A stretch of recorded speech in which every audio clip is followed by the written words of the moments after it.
I had been in a secret relationship with Marcus for 5 years, and we were planning to announce it on New Year's Eve. At the banquet, however, he didn't mention a thing. Instead, he leaned close to my ear and said, half jokingly, "I've grown tired of you. Find someone else to marry, okay?" With a calm expression, I nodded and said, okay. Only because in my previous life, I had cried and begged him, insisting I would marry no one else. After I got my wish and married him, he was cold and uncaring, even closing his eyes throughout our intimacy. He even ignored me when I was hemorrhaging during childbirth, and instead celebrated his first love's birthday at Disneyland. In that moment, I finally understood. Love that is begged for is destined to fade. Given a second chance at life, I smiled and agreed, I'm tired of it too. Let's break up. Please subscribe to this channel and tell us in the comments where you're listening from. After those words left my mouth, Marcus froze for a moment, thinking he had misheard. How had I, who usually flared up at the slightest provocation, suddenly become so compliant? He dropped his half-joking demeanor and looked at me seriously. Luna, do you know what I just said? A faint, carefree smile still played on my lips. Of course, I know. Didn't you tell me to find someone else? In my previous life, if he had uttered even a single word that displeased me, I would have scratched at him like a furious cat until he admitted he was wrong. But this time, I chose to fulfill his wish and let myself go. Marcus, however, frowned. Luna, what's wrong with you today? Before could finish speaking, the sound of shattering glass came from the next table. Immediately after, a slender figure in white cried as she disappeared out the door. Hearing the commotion, people at the surrounding tables all turned to look. My brother Ethan nudged Marcus with his elbow. Wasn't that your ex who just smashed the glass? What, did you invite her today? It's news. Of all times, it's bad luck to smash things. Don't tell me it's because of you?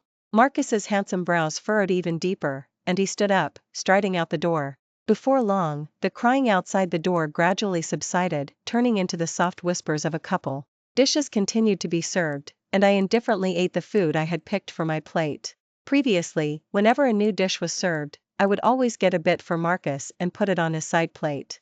This had been my habit ever since I met him. He had many work calls and often had to leave mid-meal to answer the phone. Every time Ethan saw how attentive I was to Marcus, he would get jealous. Seriously, you're getting food for Marcus again? You're not even that solicitous with your own brother. I noticed a long time ago, you wouldn't happen to like that guy Marcus, would you? Several times, I almost blurted out the truth, but immediately distanced himself from me, ruffling my hair like a younger sister, and smilingly called me his honorary sister. I understood what he meant. He didn't want to make our relationship public. For 5 whole years, he never posted anything about me on social media, not even posts visible only to me. It seemed he didn't want to leave any trace of our love, but because I was so desperately in love with him, I willingly hid in the shadows again and again. Seeing me quietly eating, Ethan teased, "Why don't you go check on Marcus? Be careful, he might run off with another girl." My hand, holding my chopsticks, paused. If he runs off with another girl, what's it to me? As his honorary sister, I guess there's no need for me to bother him, right? Ethan looked at me intently, as if trying to read something on my face. Today was Marcus's birthday, and we had originally agreed to announce our relationship today. But I hadn't expected him to invite his first love, Sophia. Just then, Marcus and Sophia returned. Sophia's eyes were red, looking like she had just cried. Marcus held her hand, comforting her occasionally. Ethan saw this and whistled. Marcus, Sophia, are you two back together? As soon as the words left his mouth, Marcus abruptly looked up at me, a flicker of panic in his eyes. What nonsense are you talking about? She's an old classmate I've known for years. What's wrong with showing some concern? Ethan shamelessly sidled closer. I'm your old classmate too. Why don't you show me some concern? Marcus laughed and pushed him away. Get lost. Seeing clinging to him, I pulled Ethan away. Ethan, don't disturb Marcus and Sophia's private time. Let's go back and eat. As I spoke, I looked at Marcus with a bright smile. Right, Marcus? Hearing that address, Marcus froze for a moment. He looked at me with an unreadable expression, but ultimately said nothing, and walked Sophia out. As soon as they left the table, the people around us began to gossip. I told you a first love has powerful charm, didn't I? Judging by their interaction tonight, they're probably getting back together. Exactly. Back then, Sophia urgently needed a kidney transplant due to kidney failure, and Marcus, that guy, gave her his kidney without hesitation. He even rushed to her hospital room to take care of her before he had fully recovered himself. He gave her half his life.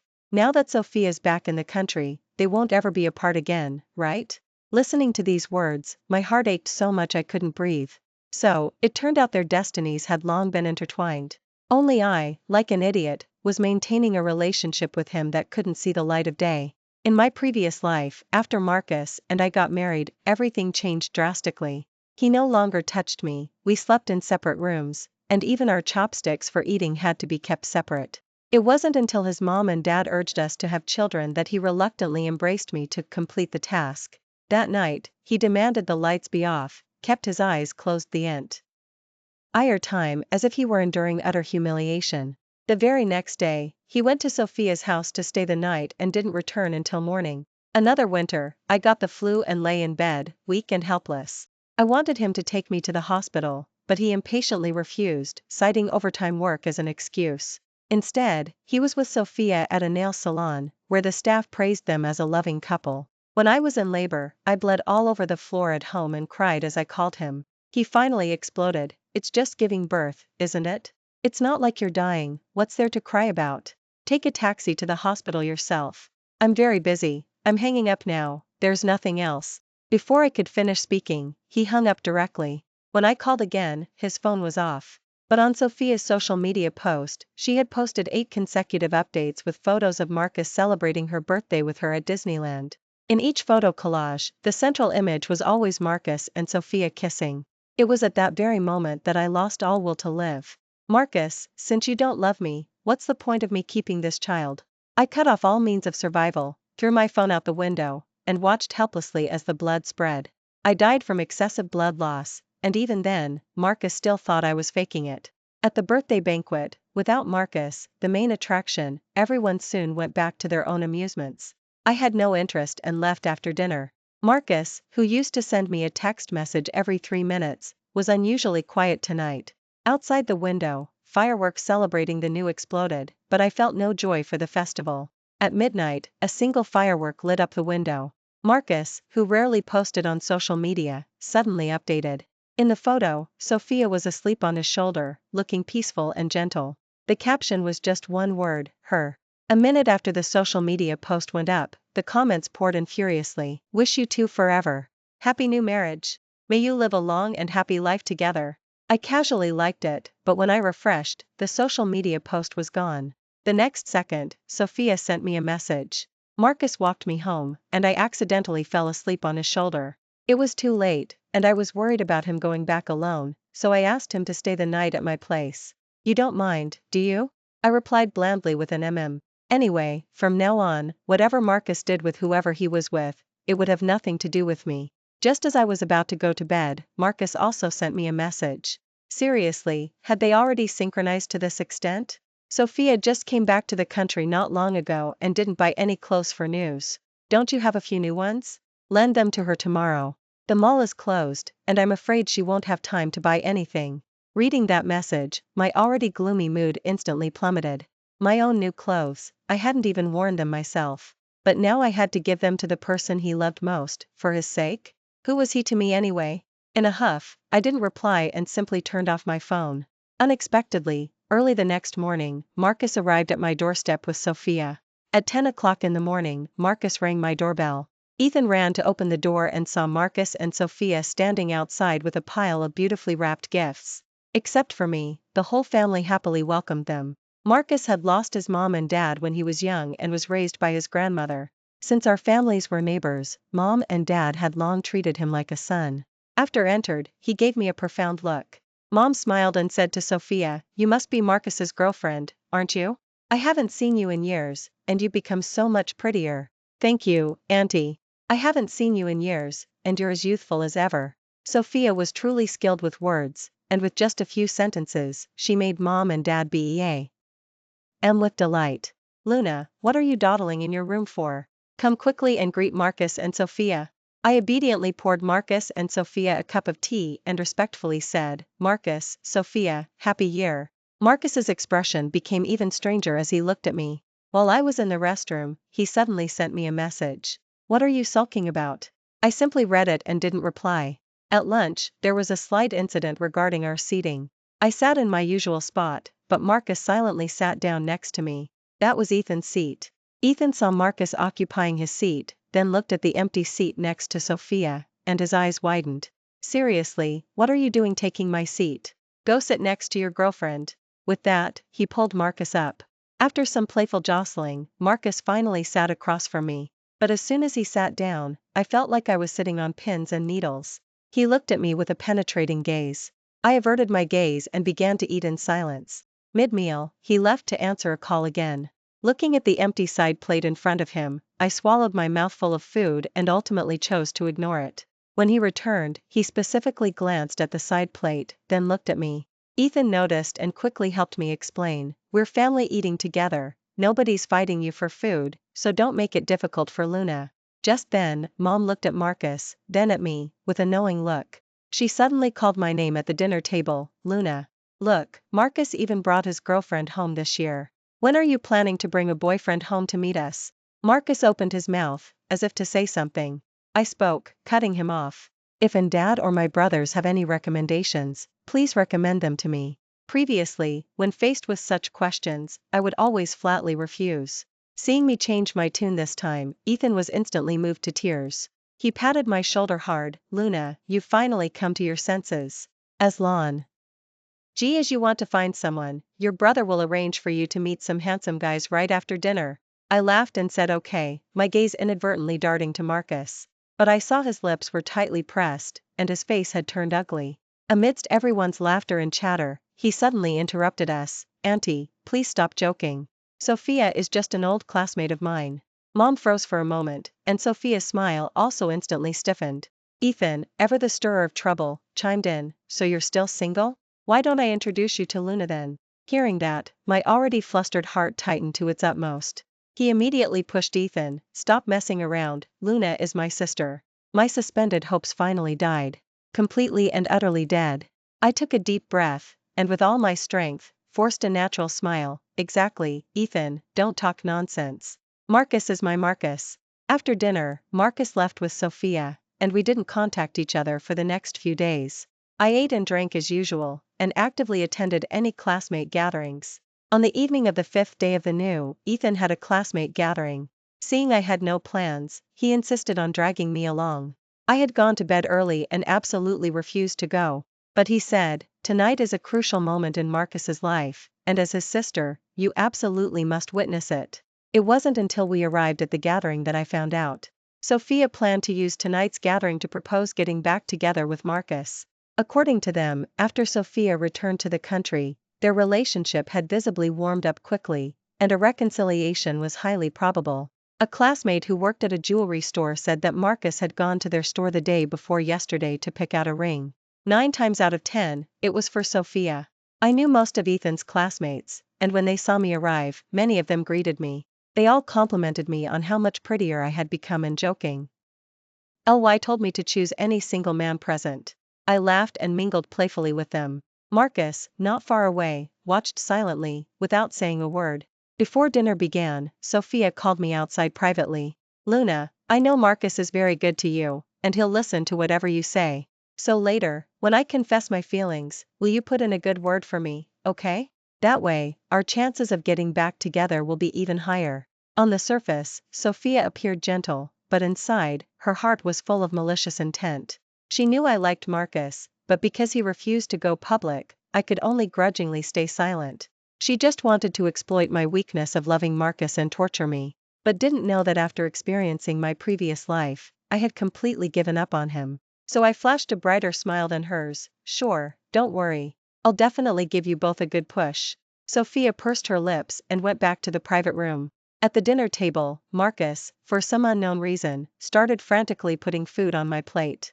Just like I used to do for him. Just as the waiter served a new chicken casserole and he picked up a piece of chicken to put in my bowl, I reached out and blocked my bowl, laughing. "Marcus, I'm grown up now. I can serve myself. You should get some for Sophia instead."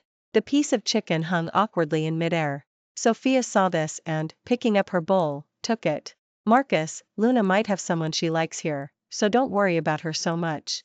As she spoke, the classmates present suddenly stood up one by one to raise a toast to Sophia, welcoming her back to the country. Just as Sophia picked up her wine glass, Marcus snatched it away. "Sophia gets drunk easily, I'll drink this one for her. As soon as he finished speaking, he tilted his head back and drained the glass. Everyone applauded and cheered. Watching drink glass after glass, his face began to flush. Sophia reached out to stop him, her voice so soft it could melt. Marcus, you don't have to drink so much for me. I didn't know if Marcus was drunk. He looked at Sophia, his expression gentle. It's fine, you can't drink, and they're clearly ganging up on you. At his words, the room erupted in an uproar. I knew Marcus's crucial moment was about to arrive. Sophia's face was flushed, and her crimson lips parted slightly. Marcus, after all these years, I still can't forget you. Let's get back together, okay? Say yes, say yes. Everyone began to egg them on. Marcus paused, seemingly not expecting the plot to unfold in this direction. The atmosphere was perfectly set, the heroine bravely declared her love, only needing the hero's nod of confirmation. A highly anticipated love story, a perfect couple, was about to be born. Looking at the pair in the spotlight, I also clapped and called out, a girl as devoted and beautiful as Sophia is a rare gem. Marcus, why aren't you nodding and agreeing? Marcus, however, looked at me with a shocked expression. Luna, what's gotten into you? Aren't you my girlfriend? What are you encouraging? As soon as his words fell, everyone present fell silent. Ethan was the first to react, looking at Marcus, then at me, with a shocked expression. Luna. What did he just call you? Girlfriend? I smiled calmly. Ethan, can't you see Marcus is drunk? He's just joking around. Marcus seemed very displeased and pushed Sophia away, walking towards me. I took a step back. Just then, the sound of a wine glass shattering came from behind. When turned to look, he rushed over in a panic. Sophia's calf had been cut by the glass, leaving a bloody gash. The fair skin and deep red blood mingled, a shocking sight. Marcus's heart ached, and his brows immediately furrowed with concern. He directly swept Sophia up into his arms, but glanced at me sidelong, then pouted indignantly and looped her arms around Marcus's neck. Marcus, so many people are watching, quickly put me down. Otherwise, people will misunderstand. And our relationship. Luna seems to be in a bad mood, aren't you going to check on her? Sophia's voice was neither loud nor soft, but it drifted perfectly into my ears. She said this deliberately, her intention to tempt Marcus, in front of everyone, to clarify his relationship with Sophia. But unexpectedly, Marcus kept a straight face and ultimately said nothing. He just quickly glanced at me, then said to Sophia, don't mind her. I'll take you to the hospital first. With that, he carried Sophia out of the private room. As soon as they left, Ethan couldn't wait to lean over and gossip. That guy Marcus is immune to alcohol. Tell me, what's really going on with you two? Thinking of Ethan's big mouth, I still chose to hide it from him. I shook my head, there's nothing going on. Maybe it was just too sudden, and he was caught off guard. Ethan still wanted to ask something, but I waved him off, brushing him aside. I shouldn't have come to this classmate gathering in the first place. As soon as I finished eating, I made an excuse to leave. Walking alone on the street, everywhere were couples and small groups of people, their faces adorned with happy smiles, gathered together, setting off fireworks. Suddenly, I felt this new was quite pointless. I quickened my pace, planning to go home, wash up, and sleep. Just as I was about to reach my building downstairs, Marcus appeared. I dodged quickly, but he forcefully pulled me into his arms. If I hadn't experienced my previous life, perhaps I would have lingered in that warm embrace and sobbed against him the next second. But given a second chance at life, I coldly pushed him away. Marcus, this is downstairs from my house. What if Mom and Dad see us and misunderstand? He froze, and the hand he had reached out to me ultimately retreated. Sometimes I just couldn't understand. If he was ashamed of me, why was he still with me? He questioned, what's wrong with you today? Why were you egging them on with that crowd? I shrug. Indifferently, isn't that right? Sophia is still deeply in love with you, and you risked your life to save her back then, almost losing your own. I think you two are quite suitable for each other, and it's normal for you to get back together. I spoke honestly, but Marcus heard something else entirely. A rare smile touched his lips. What about you? Have you forgotten who you are? Who was it that said before, if I got too close to any other girl, someone would? Marcus, I said, looking him straight in the eyes, each word distinct, we've already broken up. The next second, Marcus finally panicked.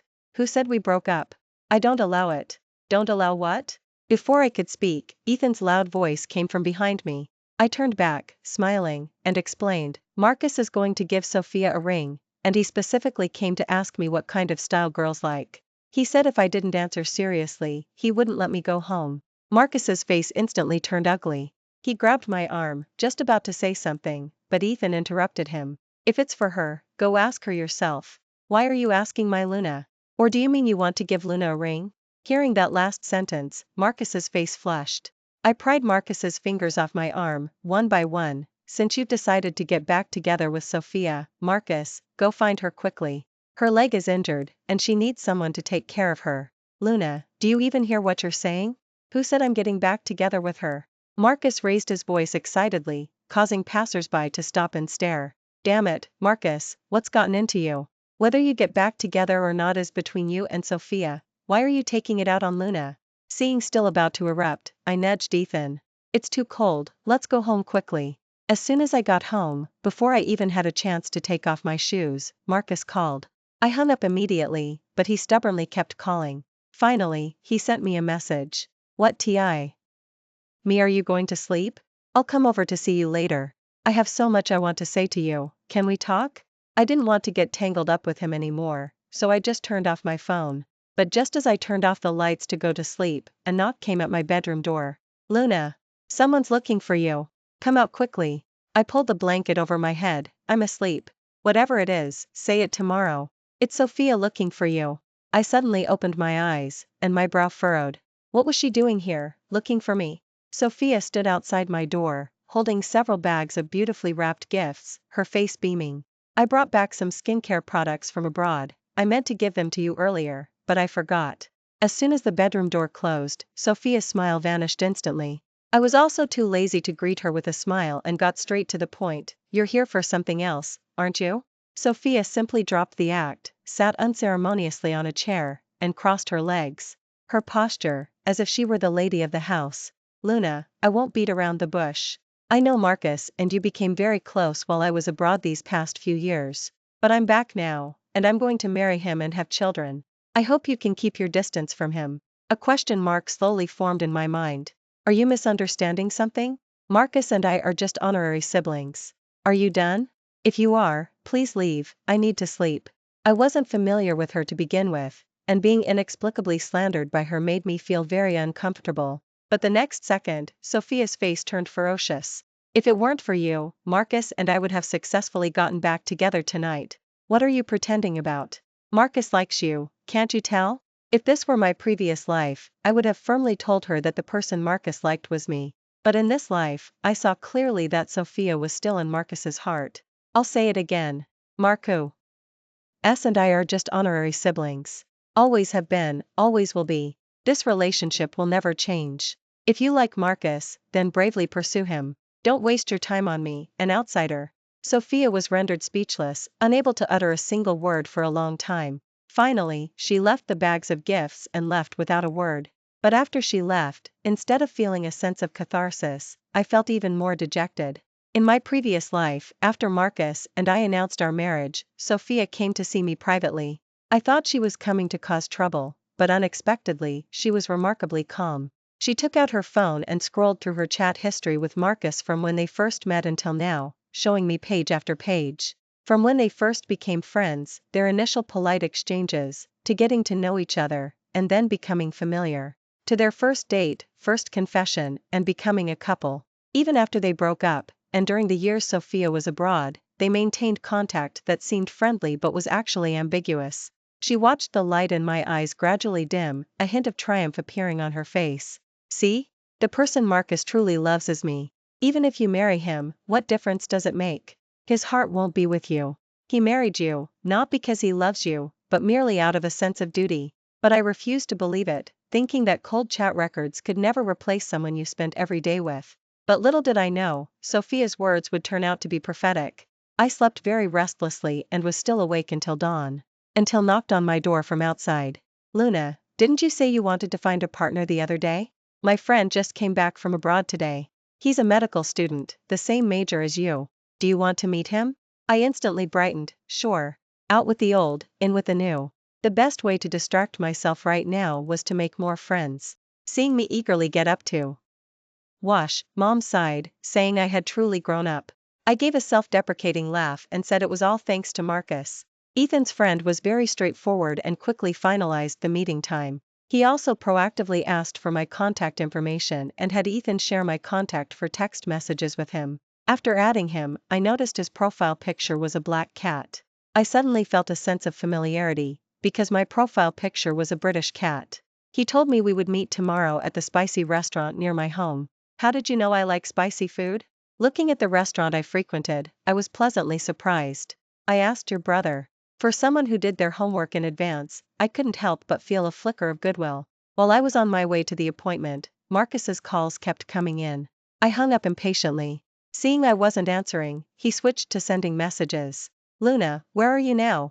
I'm coming to find you now, let's talk properly. Luna, can you reply if you see this? I don't want our relationship to become so distant. I simply set my phone to do disturb. Entering the restaurant, led by the waiter, I walked towards the table Liam had reserved in advance. From a distance, I saw a refined man with glasses sitting by the window. That must be Ethan's friend. For our first meeting, Liam had put in quite a bit of effort. He took out a small gift for me. It was a beautifully carved wooden music box. With a gentle twist of the winding key, the music box emitted a pleasant sound. There was music, birdsong, and the gentle sound of flowing water. It was very relaxing. Liam watched my joyful expression and suddenly said something. I made this myself. Aren't you a medical student? You can make little trinkets like this? I was so surprised my mouth hung open. Liam was a little shy, and a little proud. The subtle expressions on his face were cute and lively, like a child's. My grandpa was a carpenter, I learned from him when I was little. I gave him a thumbs up, filled with admiration for this talented young man. Throughout our chat and meal, Liam made me feel very comfortable. As we were almost finished eating, I was already half joking with him. You gave me such a valuable gift on our first meeting, I don't know how to repay you. I can't draw, nor can I sing. Liam was amused. No problem, just meet me again next time, and that'll be my gift in return. As we chatted and laughed, a familiar voice suddenly rang out from behind. That voice instantly shattered my good mood. I turned around, only to see Marcus, looking haggard, standing before me. Luna, do you have any idea how hard I've been looking for you? Marcus had his hands on his knees, breathing slightly heavily, looking as if he had run all the way here. Seeing sitting across from me, Marcus's brows immediately furrowed. He quickly walked up to me and roughly pulled me up from my chair. I knew it, I kept calling and texting you, but you didn't reply to a single one. Luna, you're something else. You haven't even broken up with me yet, and you're already rushing to go on dates with other men? Marcus's voice was neither loud nor soft, but it was enough to make people at several surrounding tables turn their heads. He was pulling me painfully. I tried to shake him off with force, but he held me even tighter. Marcus, don't talk nonsense. Ever since you suggested breaking up on your birthday, I agreed. I'm single now, and you have no right to tell me who I can date. Marcus was completely enraged and surprisingly leaned in to kiss me publicly.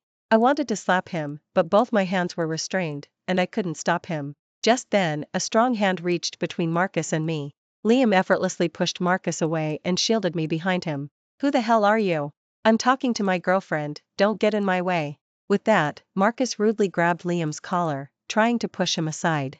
But he wasn't as tall as Liam, and instead, Liam lifted him by both hands. You. Let go of me. Sir, with your aggressive attitude, I find it hard to believe you're her boyfriend. What if you're a bad person trying to abduct this lady? Everyone, judge for yourselves, is there such a possibility? Liam's rational and gentlemanly demeanor quickly won the approval of those around them. Seeing he was no match for him, Marcus finally gave up struggling. But just as Liam set Marcus down, he suddenly surged forward and lunged at Liam. The two fell to the ground, wrestling. Even the restaurant's security guards couldn't stop them. With an impassive face, I dialed 911. Then I called Sophia, telling her to properly control her boyfriend. To my surprise, Sophia coldly said, "From now on, don't call me about Marcus ever again. It's impossible for him and me to get back together." Before I could respond, she hung up. I stared at my phone with a puzzled expression, wondering what was going on. At the police station, the officers gave both of them a stern lecture, and they were soon released. As soon as we left the police station, Marcus, unable to control his excitement, looked at me again. I sighed helplessly. Marcus, please stop harassing me. As soon as my words fell, Marcus eagerly said, I was drunk that day, and it was an unintentional joke. Please don't take it to heart. Luna, I never thought about getting back together with Sophia. The person I like is you. I gave a cold laugh. You keep saying you like me, so why did we have a secret relationship for 5 years? Why did you keep me hidden? Marcus, you don't love me, you only love yourself. With that, I turned and left, and Marcus immediately followed, sticking close. I'm warning you, if you keep following me, I'll call the police. Liam stood in front of me to block him, and Marcus, finally at his wits' end, stood in place, watching us leave. But I hadn't expected Marcus to turn around and declare our relationship to the entire world. Early the next morning, before I was even awake, Ethan was banging on my bedroom door. Luna, get out here. I have something important to ask you. When I groggily opened the door, I saw Marcus and Ethan standing at the entrance. My instinct was to close the door, but Ethan blocked it. Luna, Marcus confessed everything to me. Don't you have anything to say? I have nothing to confess. He and I are just honorary siblings. But he told me you two have been dating for 5 years. What's going on? Hearing's words, I laughed. Okay, so we've been dating for 5 years. Marcus, do you have any proof? Marcus opened his mouth, but ultimately couldn't say anything. In 5 years of dating, he hadn't posted a single thing about me on social media. Even if he did post something, it was always a group photo of the three of us. For 5 years, the gifts we exchanged were always related to food and drinks. He didn't want to leave anything substantial behind, afraid of being discovered. I had felt doubts and wronged, and he said I was still young, afraid my family would object. But I wasn't a child anymore. I've been dating him since I was 18, and I'm 23 now. Laughably, Marcus couldn't produce a shred of evidence. Then, he suddenly remembered something. Don't you have pictures of us on your phone? Show them to Ethan. I do, but I deleted all the ones we took when we were alone. Only the group photos of the three of us going out remained. Ethan, who had been listening to our conversation, was already growing suspicious. He wondered if Marcus had lost his mind. You claim you've been together for 5 years, and it's one thing if nobody around us knew. But there isn't a single shred of evidence? Marcus, are you absolutely sure you're dating Luna? What kind of relationship is this? Are you even a man? Seeing still trying to insist, Ethan was already losing his patience. Luna, you explain it to Ethan. I really have been dating you for 5 years. Luna, have you forgotten what I told you? Have you forgotten saying you loved me? Marcus's words made my stomach churn. Ethan, I think Marcus is still drunk. Can you please take him out? Next, I blocked all of Marcus's contact information. The message was clear enough, any further persistence would be harassment. Marcus came to my house and caused trouble a few more times, to the point that Mom and Dad found out and had to chase him away with a broom. They found it odd. What's wrong with that young man? He seems to have lost his mind. Could he have had a falling out with Sophia and now wants to use Luna as a replacement? Under persistent questioning, I confessed to him about my 5-year relationship with Marcus. After hearing me out, he didn't scold me. Instead, he tenderly stroked my head, a pang of sympathy in his eyes. You're such a fool. Why didn't you tell Ethan anything? If I'd known Marcus was such a scumbag, I would have cut him off ages ago. Luna, remember this, don't stay with any man who makes you feel wronged in a relationship. End it cleanly, understand? I nodded. After the holiday break, I returned to work at the hospital. I heard from the female nurses at the station that a new doctor had joined the surgical department. He was not only tall and handsome, but also a top-tier graduate from a prestigious medical university abroad. When I heard them say the doctor's last name was Gu, my heart sank. But then I told myself it couldn't be such a coincidence. After all, the world is vast. But that morning, there was a banner at the hospital entrance, and even a welcome reception was held. Only then did I realize that the newly hired doctor was indeed Liam. Amidst the applause, he saw me and smiled. The smile lingered for so long that everyone couldn't help but follow his gaze and look at me. The colleague next to me nudged me. What, do you two know each other? I quickly lied. No, I'm meeting Dr. Liam for the first time today. No sooner had I spoken than Liam walked towards me. Luna, what a coincidence. He extended his hand. Everyone was whispering. A month later, everyone at the hospital knew Liam was pursuing me. He'd specifically wait for me after work, and bring me late-night snacks when I was on night duty. Thanks to his persistent feeding, I'd even gained 2 pounds. Liam and I grew closer, our relationship bordering on romantic, just a step away from becoming official. But I didn't expect to see Marcus again at the hospital. I hadn't seen him in over 2 months. This time, he was accompanying a girl to see the doctor. When I saw the girl's face, I was taken aback. The girl bore a striking resemblance to me. Marcus noticed me, froze for a moment, then started walking towards me. I pushed through the crowd and headed for the elevator, wanting to get away from him. But I accidentally bumped right into someone's arms. Liam didn't push me away, instead, he held me even tighter. The gesture was intimate, earning us curious glances from passers-by. I turned my head. The elevator doors were about to close. Through the rapidly closing gap, I saw Marcus's forlorn expression. I felt no ripple of emotion inside. Farewell, Marcus. For the rest of my life, you would no longer be a part of my world. Thanks for watching today's story. If you liked this video, please give it a thumbs up and share it with friends. We'd love to hear your thoughts in the comments, and don't forget to subscribe to our channel for more great stories. See you next time.